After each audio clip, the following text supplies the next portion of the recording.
Good afternoon, Poonam. How are you? Good afternoon, ma'am. You were absent in last class. Why? Let's other also join. Why you were absent in last class? If you miss the classes, what happens is that you will leave. You will miss the linkage. I hope you have got recorded lectures with you. Ma'am वो papers चल रहे fifth sem paper चल रहे हैं आपके. अच्छा, no issues, no issues. But आपने recorded lectures देखा कि नहीं? Yes ma'am. देखा? Did you see the recorded lecture?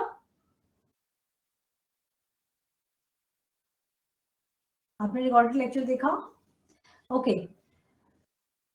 So today we are discussing here a very important chapter, culture and socialization. In the last class, I have explained that what is culture and how culture is imbibed into the mindsets of the people. Actually, what culture is, I have explained that culture is basically a way of doing things according to some ideas, specific ideas, which we think as really significant, which has some importance towards it. It is different from mundane activities. The action which we are doing again and again, वो action जो हम बार बार करते हैं with having some ideology behind it. For instance, worshipping sun god or wearing certain sort of ornaments or clothes, thinking that it is a part of, it has some relevance to it, is different and it is known as culture as compared to those activities like brushing your teeth, sleeping, and doing all these activities. So actually culture जो है वो लोग खुद create करते हैं. In order to live together, हम एक social animal है. हम एक ऑर्गेनाइजेशन में रहते हैं, सोशल ऑर्गेनाइजेशन में रहते हैं और एक पैटर्न फॉलो करते हैं जिससे बेसिकली सोशल ऑर्डर और स्टेबिलिटी है. यहाँ पे कॉमन सेंस अंडरस्टैंडिंग अप्लाई करनी चाहिए टू अंडरस्टैंड कल्चर. जब भी कोई ग्रुप है and group where who are binded together, जब एक ग्रुप में कुछ लोग एक साथ रहते हैं, उनमें कोऑर्डिनेशन होना बहुत जरूरी है. और जब वो एक दूसरे से बात करते हैं, उसमें कंसेंसस आना भी जरूरी है. फॉर इंस्टेंस, अगर 10 लोग एक साथ जुड़े हैं, उनको आपस में जोड़ता क्या है? तो एक आइडेंटिटी मिलना बहुत इंपॉर्टेंट है. ह्यूमन स्पीशीज, अगर हम इंसानों की बात करें, मनुष्य की बात करें, मनुष्य अलग है दूसरे जीव जंतु से. क्यों? इसलिए बिकॉज उनके अंदर कल्चर पाया जाता है, एक आइडियाज है जिसके जरिए वो अपनी डे टू डे लाइफ जीते हैं. This is what very fundamental understanding you have to have, that how culture come into existence. So this is what I have taught in the last class, that how do we define culture? In common sense understanding these days, culture means that the way we are dancing, the way we are making pictures, classical music. Today's, in a common 21st century, a culture man is those who are civilized. Civilized means that who live their society according to the standard of modern culture or modern civilization. For example, when British came to India, when colonial period came to India, they found Indians to be uncultured. Why uncultured? Because we were lacking technologically. We were having old orthodox, according to them, lifestyles. We are having similar traditional ideologies and viewpoints. That's why in the 19th century and afterwards, the broadest definition of culture being given to world is something the way we are living our life. However, to understand culture, we must know that there is a specific difference between culture, between civilization, and how we come from culture to civilization. It is a process which we know as socialization. In anthropology, it is known as enculturation. As I always say, that one has to have good and specific understanding between culture. So, in this chapter, to understand various fundamental topics of sociology, to start with modernity or enlightenment or renaissance and how sociology is different from common sense understanding, culture and socialization is indeed important to concepts in which you have to understand. Is this clear? So in the yesterday class, please refer to that video, whosoever has not seen, that how culture is being constructed. So when I'm doing a marriage, if I want to choose my partner and choosing a partner, if I define in a cultural and anthropological manner, it is depend on incest taboo. As I always say, that you need to understand sociology and anthropology has taught us, and it is that biologically human beings are always a critical thinking being. When we become Homo sapiens, now a modern man, there is a development and evolution of human minds as well. So at the Paleolithic stage or the Paleolithic culture was about hunting and gathering. So what type of artifacts we have, what type of material culture we have, the kind of dresses, the plants by which or the animal skins early men used to wear. It is actually according to that geographical location and position.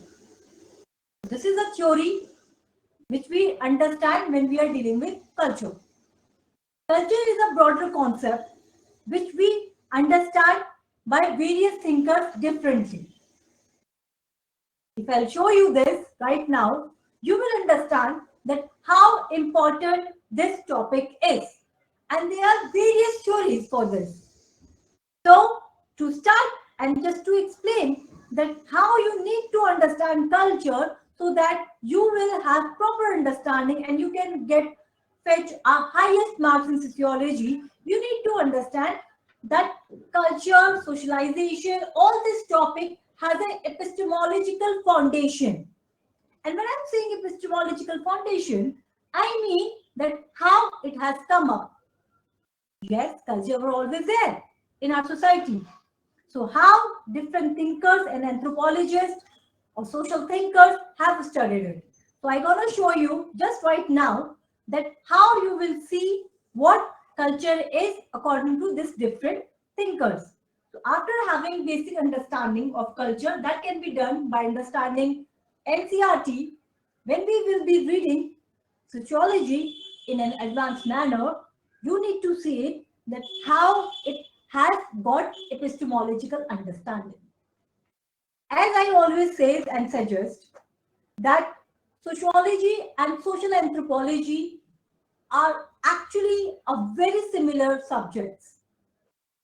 And if we say that sociology has established in 19th century with the advent of modernity, anthropology is a base which actually very first time emphasizes on human species and how human species got different from other species. Anthropology can be said that it is a lover of human being.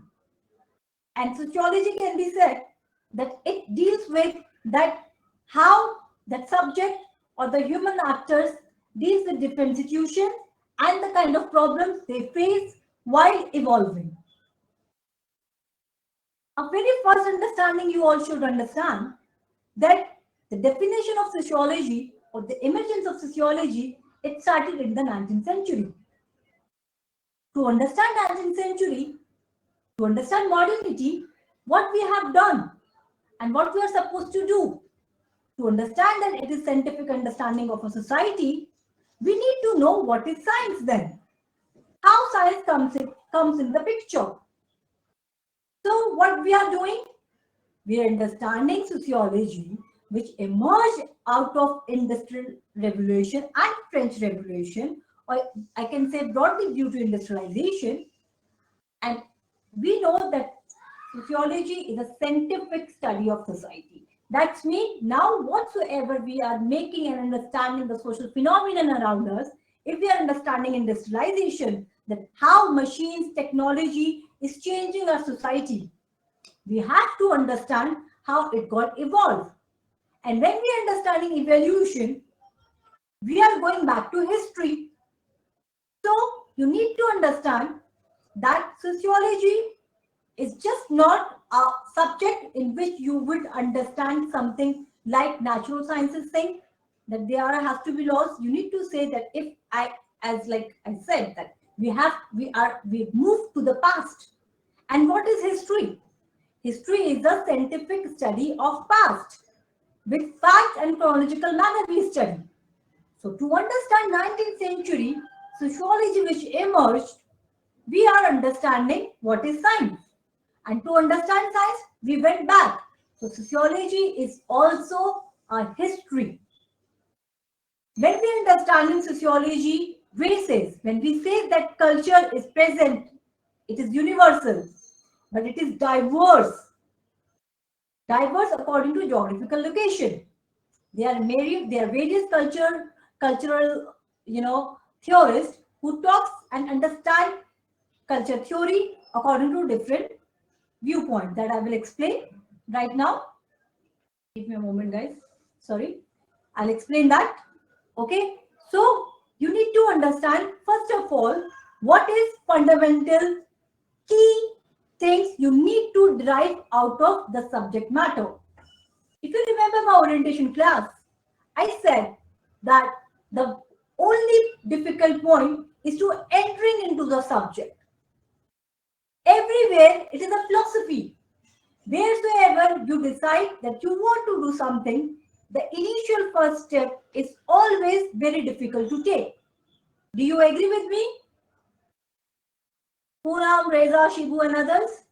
When you must have decided that you want to prepare for UPSC, the very first thinking of yours must have been full of chaos.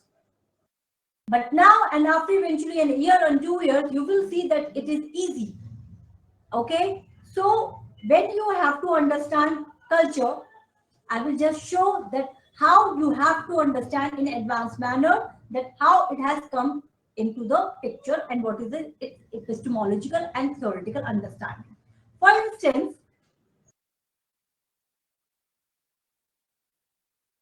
after having a good understanding that how culture has come up, we know that culture has been studied by different school of thought in sociology, in anthro, in of course in history. So sociology subject matter is just not about sociology of 19th century, or it's not only about three perspective, that is Marxist or functionalist or interactionism or symbolic interactionism. It is also about anthropology, which talks about that how human species, and here when I'm talking anthropology, it is social anthropology, of course, how human species are got evolved, okay, from hunting and gathering society to postmodern society. So when we are dealing with evolution, we are dealing with anthropology, and to understand that how anthropology, how the earlier people were, we are referring to history, and to understand history, we refer to two sources, that is archaeological and also literary. So when there you will be not surprised to see, and you should not. When you have seen a 2020 paper, which I'm again and again saying that every essay paper talks about society. Culture is what we are, civilization is what we have. It is being taught in sociology, social anthropology, history. Indeed, this subject is of course going to be, and it is very scoring. But then you need to understand that when you are understanding sociology, you cannot go away with these three things and to understand any society. We have to understand polity as well. We have to understand economy as well. We need to understand ethics and religious angle also. Okay, so now let me just give you a briefing about that how culture has been studied by various thinkers. This by evolutionists. It's better. Give me a moment. I'll show you through it from a PPT.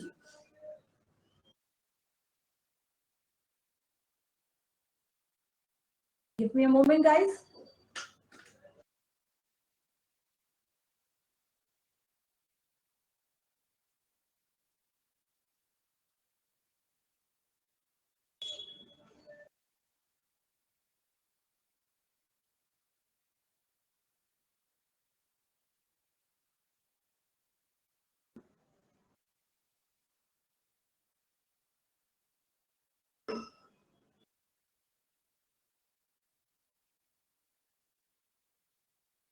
Is this PPT visible?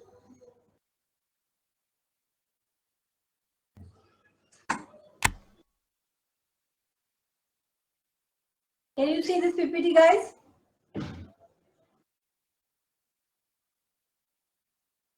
No. No? This theories, can you see? Yes, ma'am. I can see cognitive theory. Yeah. Shibu, good afternoon. Yes, ma'am. Yes, ma'am. I can also see cognitive theories. Good afternoon, Shibu, Poonam, Reza. You guys forget to wish your teacher, so I'm doing that. Okay, now just to give you an example that how one thing which you need to do is when we dealing with sociology, we will have a good understanding of specifically these three disciplines from anthropology and from history. Okay, so to understand culture, I just want to show this point. You'll see here, and if it's visible to all of you,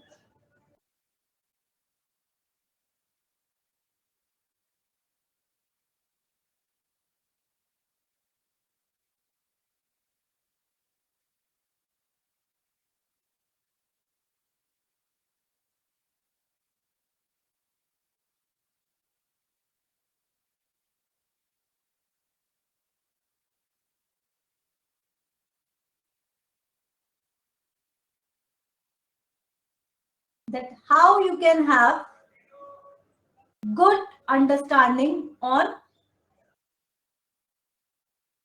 culture. So I just want to show the first slides here.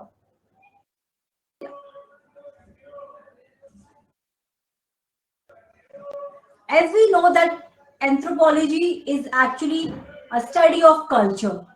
Okay, and basically the one thing which differentiate anthropology, social anthropology with sociology is that anthropology specifically study about specific culture, specific races.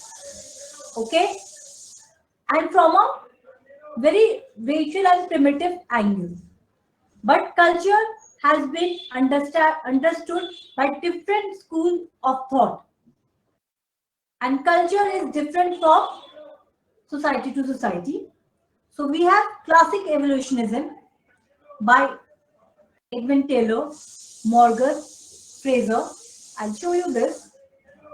And then we have historical particularism, who says that we need to understand culture from a historical angle only. And for that, we need to depend on history particularly. Then we have diffusionism school of thought, which talks about that every culture evolved from a single point. And from there, we have British school of thought also, which says that how Egyptian culture is actually was the first culture out of which other cultures emerged. Is this clear? And then we have functionalism. We have structural functionalism, culture and personality, new evolutionism, cultural materialism, symbolic, and there are various theories. So to get the edge in your answer, you really have to work hard. This is what you have to understand. By understanding basic books available in the market, by basic understanding of sociology, you will definitely going to be in among those students who are getting 250, 260 or 270. The races is between who is coming out of 300, who is jumping 300 marks. Try to get this clear in your head. Average student mains clear करते हैं, जो top करते हैं वो वही हैं जो एक एक्स्ट्रा माइल लेते हैं. आप लोग मेरे से एग्री कर रहे हैं इस बात पे? जो टॉप होते हैं वो एवरेज जो लोग पास होते हैं 50-60% के साथ वो है, और दूसरे जो 70 या 80-90 या 90 से आगे जो टॉप होते हैं वो थोड़ा सा ज्यादा एफर्ट्स लगाते हैं. तो जब हम कल्चर को इन एंथ्रोपोलॉजी में जिस तरीके से एक्सप्लेन किया है, बहुत ज्यादा हमें डीप में नहीं लेना है, बस बहुत smartly that I will teach you how we have to take it from there and how much we have to take it from there. The only my role as an educator will be this, that I will guide you, that this you have to take it from here and this much is relevant. What is actually happening with all of you? Too much of plethora of materials available, too much of educator available, and then you may get confused in that. Raw material सबके पास same है, उसको आप use कैसे करते हैं that makes difference. If you see the raw material to make anything is same, but same raw material से हम कितनी डाइवर्स चीजें बनाते हैं. Okay, so that's what you I wanted to explain you this. So if I will just show you this, just wait for a while. Here when we will be dealing here, we will see, for example, this evolutionism theories, how it is being evolved from the understanding of Herbert Spencer. We know that Herbert Spencer is very famous sociologist, and of course Charles Darwin, and then we have L.H. Morgan, E.B. Taylor, James Fraser, and these people have studied culture differently. Okay. Then we have national schools and all that. So, but I'm not going to tell you all this right now. This is not for today's class, but this is what you have to understand. I'm just giving you a comprehensive approach. Is this clear? So let's come back to NCERT. I hope this is clear to all of you. I'm just telling you that what are the ways by which you will understand. So to understand these theories, which is very much in detail, you need to have a basic understanding what is culture. And NCERT is indeed a foundation to have an advanced level of understanding for the same concept. Is this clear? Guys, quickly tell me, don't be a lazy ducks. Yes, ma'am. Write down in the chat section why. Yes, ma'am. Yes. Just write down in the chat section why. You do not have to unmute and say, just simply write down yes. Because I cannot see your faces, and this is one of the challenges to teach online mode of teaching, besides plethora or myriad of advantages. So this is one thing. Okay, now please see it that I have. And you can see very much in your NCERT, the names which I have just shown you, it is there. See, British schools, Your NCERT is actually telling you yourself, other, like, I always say this thing, that UPSC is game of an art. If you learn that skills, you will understand that what actually UPSC is demanding. If you see the syllabus of sociology, history, political science, IR, GS, you need to decode the syllabus. UPSC will not tell you that what he is going to ask you. Okay, so if you just see the first basic, as I said about sociology, that modernity is the first topic in sociology, and to understand modernity you have to understand both anthro and history. You need to understand history, culture and everything. If you will see, and how you can decode it, the syllabus, even in the history GS paper, 18th century is something written.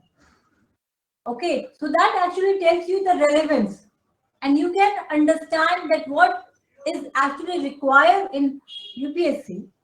See the syllabus, see it from a different angle, and that can be helpful, and you can understand syllabus better if you see the previous year questions paper. Is this clear? When you are reading previous year question papers, you will see that how you can actually anticipate what sociology can, what paper can or examiner can ask you. Okay, so if you have read NCERT, you can always see what actually it's saying. Why in sociology we have anthropological definition of culture? Why? It's NCERT itself telling you a hint that you need to understand sociology from an interdisciplinary approach. So why to leave social anthropology? This is a mistake people actually generally do. You really have to understand that why actually NCERT are basic foundational studies material for UPSC people. Because it tells you too many things. For instance, right now I'm talking about culture, and I have just told you that how British scholar Edward Taylor, he had used culture and defined. So you should know what is, you cannot simply say Edward Taylor. You need to understand what Edward Taylor is about and how is understanding culture.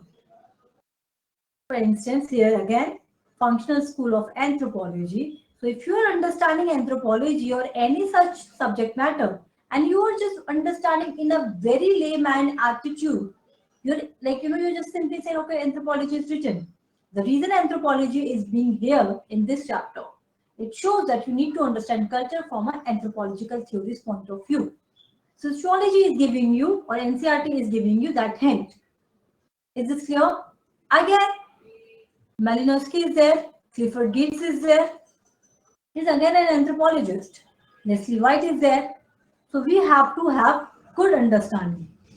So if you after having an average understanding on sociology, if you really want to do a jump, you need to understand in this manner. I hope I have made this thing clear.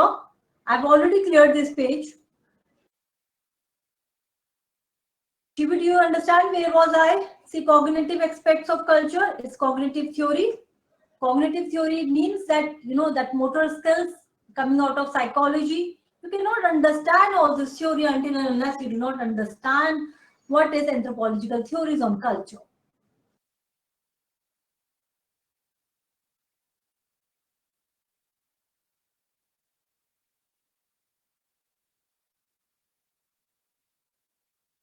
Shivu, can you tell me where was I? I just forgot where I explained you things.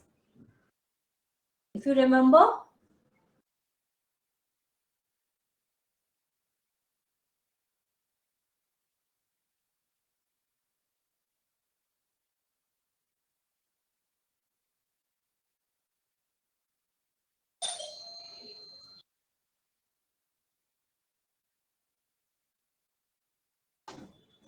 Shivu, do you remember where was I?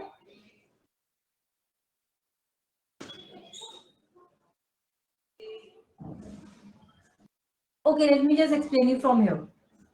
Am I audible? Am I audible? Yeah. You guys are not answering. Okay.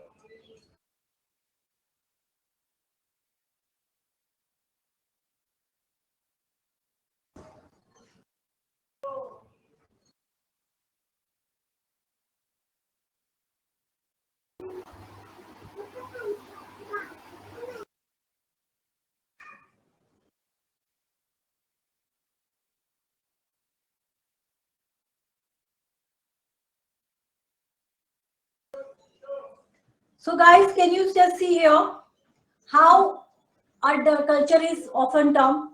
As I said, that culture is often termed of acquiring refined taste in classical music, dance form, painting. But what sociology does is they wants to understand culture not as something that distinguish individuals, but as a way of life in which all members of society make sense.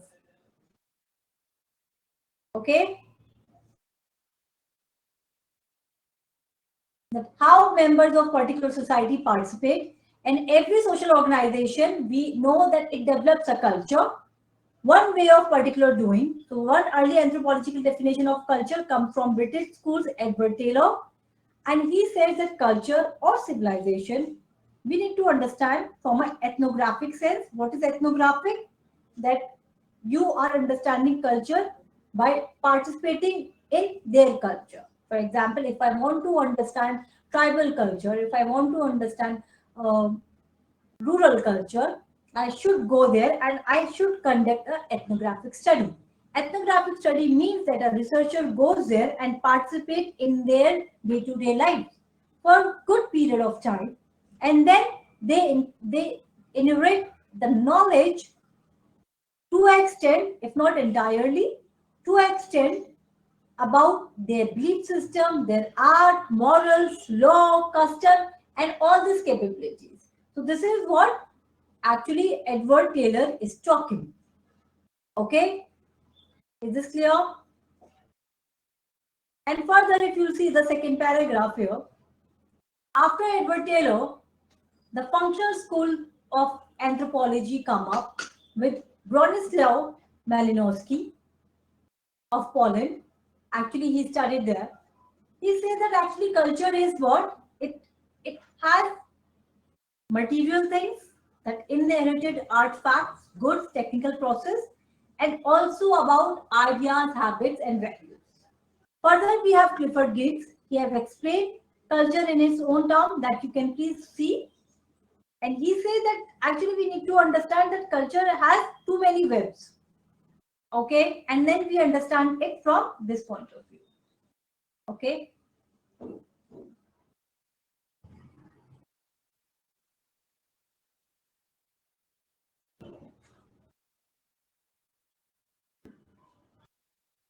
Now you need to see that how Malinowski definition is different from Edward Taylor's definition. Apart from his mention of art, all things that listed by Taylor are non-material. This is not because Taylor himself never looked at material culture.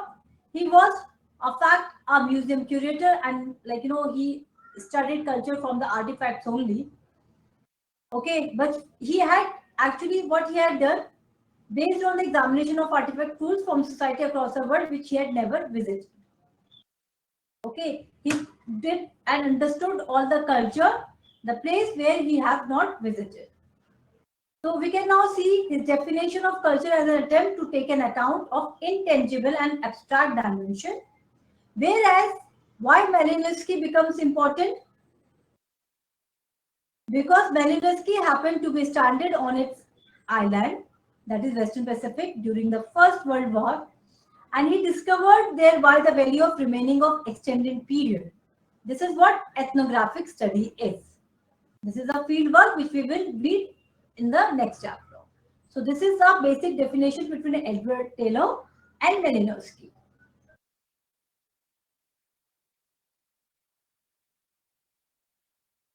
So we have multiple definition of culture. While in anthropological studies, we have Alfred Kroeber, we have Clyde Cloconn, anthropologists from the United States, and they have published their work, A Culture Critical Review of Concepts of Definitions in 1952.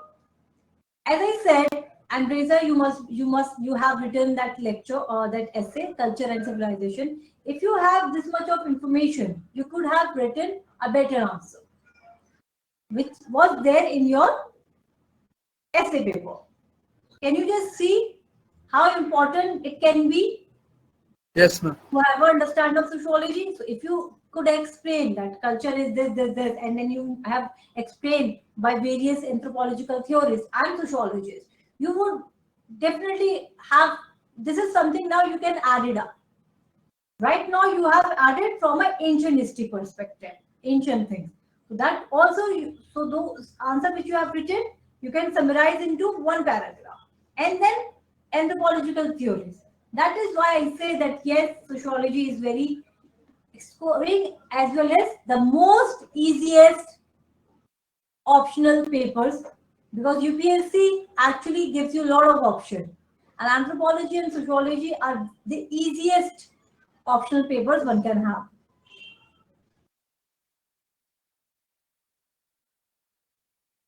And it is very interdisciplinary also. So now if we compare this definition to see which combination we find more understandable, we may first we have to say that how we learn and we know about the behavior. Okay. So the first phase refers to the mental ways, by the second to the total ways of life. Definition are less that okay, this is just the way we are understanding. Here it is talking about culture is a way of thinking, feeling and believing, the total way of life of a people, an abstraction from behavior, learned behavior, the storehouse of cool learning, the social legacy of the individual acquires from his group, that is socialization, a set of standardized orientation to recurrent problems, a mechanism for the normative regulation of behavior. So it says, the definition DEF lays stress on culture as what is shared and passed among a group and down to the generation. So learned behavior, pool of learning, social legacy, it is being taught to us, okay? And the last two phrases are also to understand that we learn culture from our direct behavior. Okay? So it says that culture of your friends and family, what they, give me a moment. Criteria, just an activity, you can just leave this part. But now let's just have a dimension of culture. So cognitive is, what does it mean? It refers to how we learn to process what we hear or see, and then we give it meaning. For example, identifying the ring of a cell phone as ours, recognizing the cartoon of a politician. This is a cognitive. And what is normative? This refers to rules of conduct, not opening other people's letters, performing rituals, etc. This is normative. That norms are there, and it is a part of our culture. And then material. This includes any activity made possibly by means of materials. Materials also include tools or machines. Examples, chatting, that include internet, and that pays to design column or flows.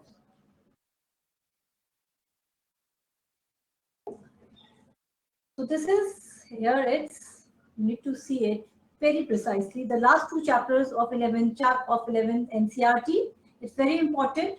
You should understand it in a precise manner from here only. So if you have occurred to you that what is material culture, especially art and everything, you need to understand that what is cognitive and normative areas. It is true that our developing understanding of social process would draw upon all these areas, but we have to, it's like just saying that we need to understand. So let's just quickly come up here, cognitive aspects of culture.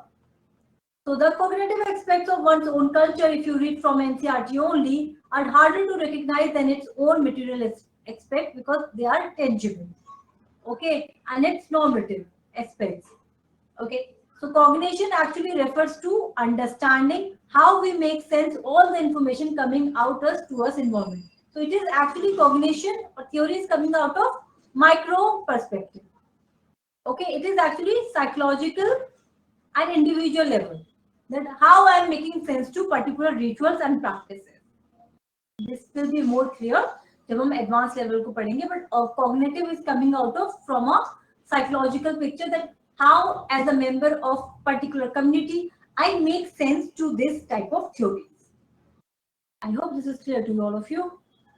But in non-literate societies, I mean, this is all we just have to understand, that how people make sense, what is their thought process. Okay, this is what we understand from here.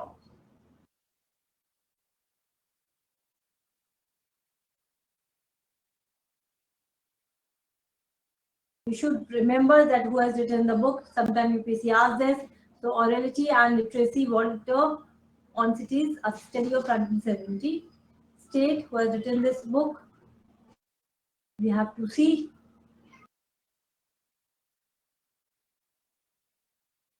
Who has written this book?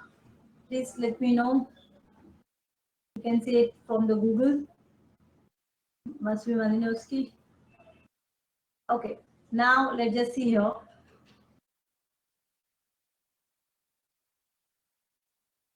Oh, actually, it's written here. Walter Ong. Yeah, Walter, this person has written this book.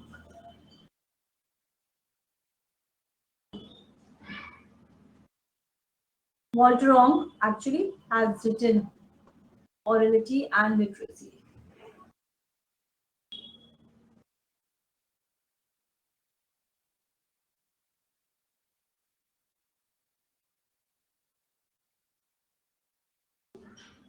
So what Walter Ong is saying, that material that is not written down has certain specific characteristics. There's a lot of repetition of words to make it simpler to remember. The audience of oral performance is likely to be more receptive and involved than would be a readers of a written text from unfamiliar culture. So texts become more elaborate when they were written. And when they were written, it actually, what happened, these texts, they become civilization. In societies like ours, historically, literacy has been made available only to the more privileged. Sociological studies are often concerned with investigating how literacy can be made relevant to the lives of people. These are the simple things that can lead to unexpected response, like vegetable seller who asked why he need to know the alphabet when he could mentally calculate what his customer owed to him. Okay, so these are the things which we need to understand. It is actually telling us that how we are from culture to civilization we are moving to.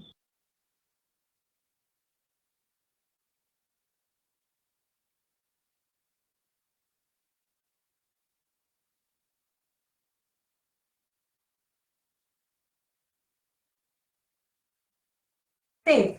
So these are values or rules that guide social behavior.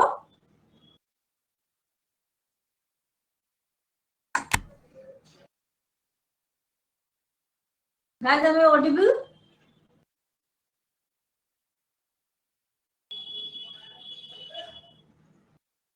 Yes, ma'am, you're audible. And PPT visible? Ma'am, I can see the NCERT book, ma'am. Yeah, NCERT one. So we have to understand that how social norms, because we are doing it as a result of socialization, and all social norms are accompanied by a sanctions. Sanction is like, that it is being sanctioned by the people. So people give conformity to it. So conformity is actually another important theory given by Robert Merton. It is about like how we get the social control. Now, while norms are implicit rules, laws are explicit rules. Pierre Bourdieu, the French sociologist, has reminded us that when we try to understand another culture's norms, we must remember that there are certain implicit understanding. What is implicit understanding?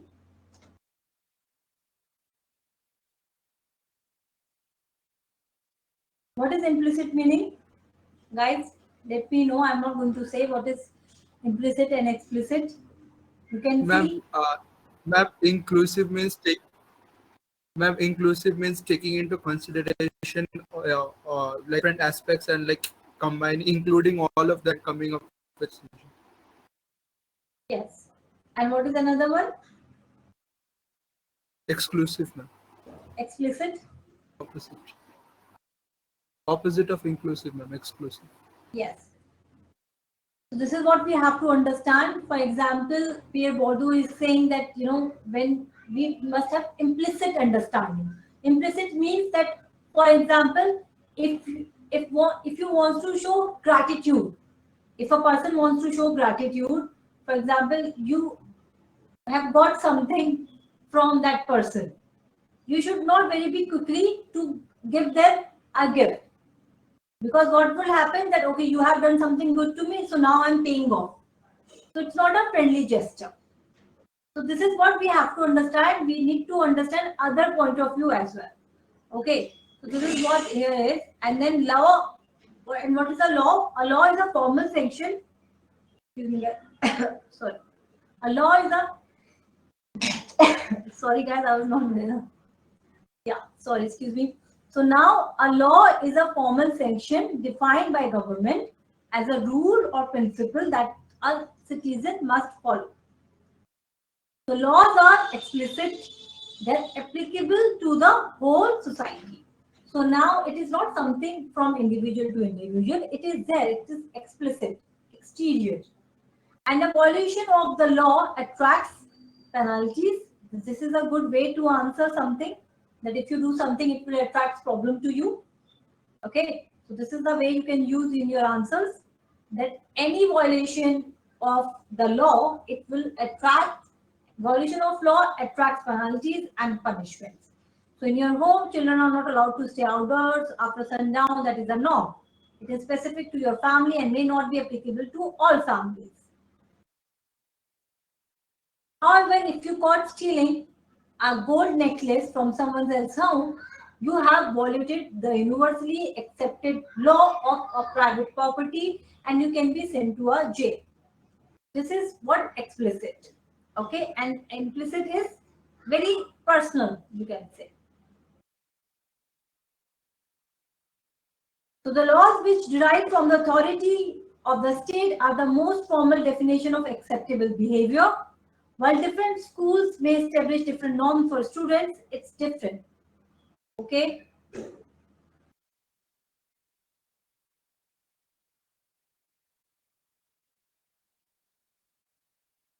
I hope this is getting clear in your heads. So the laws would apply to all those accepting authority of the state. Unlike laws, norms can vary according to status. So norms is something, it varies from society to society, and laws is something, it is there within the country and everyone accepts that. Okay, so you can see that norms are discriminating. For example, norms that did not allow Dalits from drinking water from the same vessels, women to move freely, but laws will be secular in nature. Is this clear? Now, if you'll see material aspects of culture, the material aspects refers to tools, technologies, machines, buildings, modes, transportation, distribution. This is like, actually, you can say, a beginning of civilization. In urban areas, we have ATM and all. In some, there are two dimensions of culture, material and non-material. While the cognitive and normative aspects are non-material, the material dimension is crucial to increase production and enhance the quality of life. Okay, so normative and non-material, which we see as a norms, are cognitive because it is coming from psychology. And the materials, technological dimensions, it is required to live our life and can be lagged behind in terms of values and needs. I hope this is getting clear to you. This can rise to a situation of cultural lag when the non-material dimension are unable to match the advance of. So what is cultural lag? It's very important concept. For example, those in the rural society in India or the developing nation who do not have a technological which is advancing, and we do not know about that particular technology used. So now we are lagging behind. This is a culture law. Okay, and you will all tell me that who has given this concept of culture law? Lag. Now this is of culture and identity.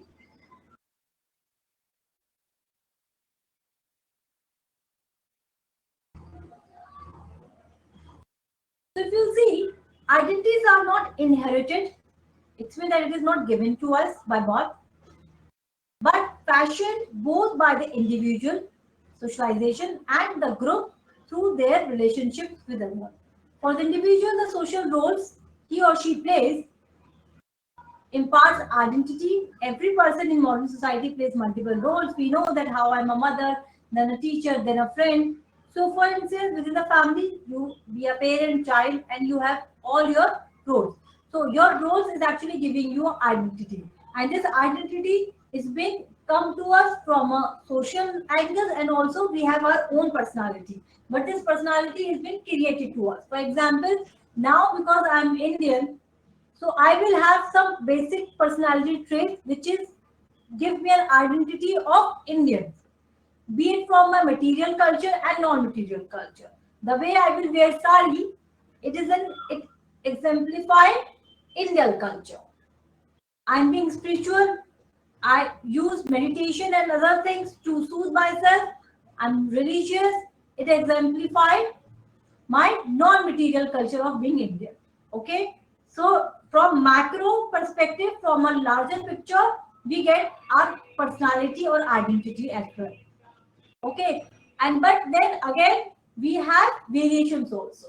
For example, culture of particular Indian society or Muslim community or Hindu community or Sikhism or tribal, it's same, but there will be a variation individual level also. So individual can be different from that culture also. Okay, so it is this theory, culture and identity is actually coming out of the theory of culture and personality. Is this clear?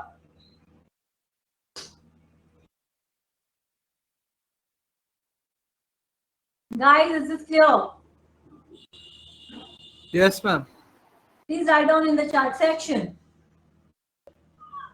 So it is not sufficient to enact roles. We have to recognize and acknowledge. This can often be done through the recognition of the particular language that is used by role player. Students in schools have their own ways of referring to their teachers. Please read this. It's just talking about the same thing. Women also know to create their own language and through their own private space beyond the control of men.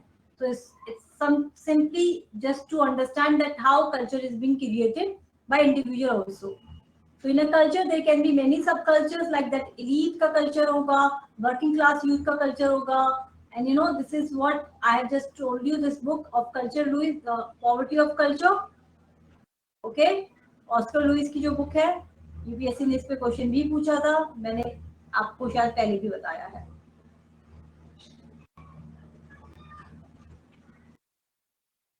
So we have subcultural groups. You can see as cohesive units which imparts us in identity to all groups members. Within such groups, there can be leaders, followers, and for example, young members of neighborhood can form club to engage themselves in sports. And we have other things. You just have to read all this thing, and you have to have good understanding on that. Please read this. Basically, they are talking about the same thing, that how culture and individuals can be different. Here, it's about ethnocentric comparisons. And what is ethnocentrism? Is a concept which thinks that your culture, the way you are living your life, is correct, and other culture is not correct. That's why the colonial power, when they came to India, they thought that Indians are uncultured because they were understanding our culture from ethnocentric point of view. An ethnocentric point of view means that you are saying that your culture is superior. The way you are understanding religion, the way you are understanding political things, the way you are understanding economy is something good. Okay, so this is what.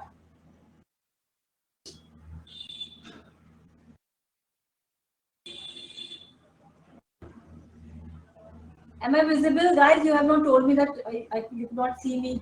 I was just speaking and speaking. Anyway, is this understood? And you understand this? Is this clear? What is ethnocentrism? Ethnocentrism is a concept in which a person or a group is understanding other culture, thinking from a point of view in which they believe that their culture, the way they are understanding religion, polity, economy, the way they dress up, the way they eat is the perfect way. And basically, ethnocentrism is the way due to which we have too much of world wars, battles, fights. It's just not about political expedition or political power. Religion fights or cultural fight is always coming from an ethnocentric point of view. And opposite to ethnocentrism, we have cultural relativism. So when Malinowski is focusing and saying that we need to understand different culture from having field study, it's talking about cultural relativity. My culture can be different from the culture of elite. Neither elite culture become correct, nor my culture become insignificant or wrong. It just human beings are diverse. Their way of understanding culture is also diverse. Is this clear to all of you? We will continue tomorrow. I hope I have made sense to you. Please keep reading and work hard. There is no alternative of working hard. There will be a chaos in your mind and there will be too much of struggles in your mind, but it is only you who can help yourself. So bye and take care. Any doubts? No, ma'am. Thank you, ma'am. Okay, Puram, Shibu, any doubts?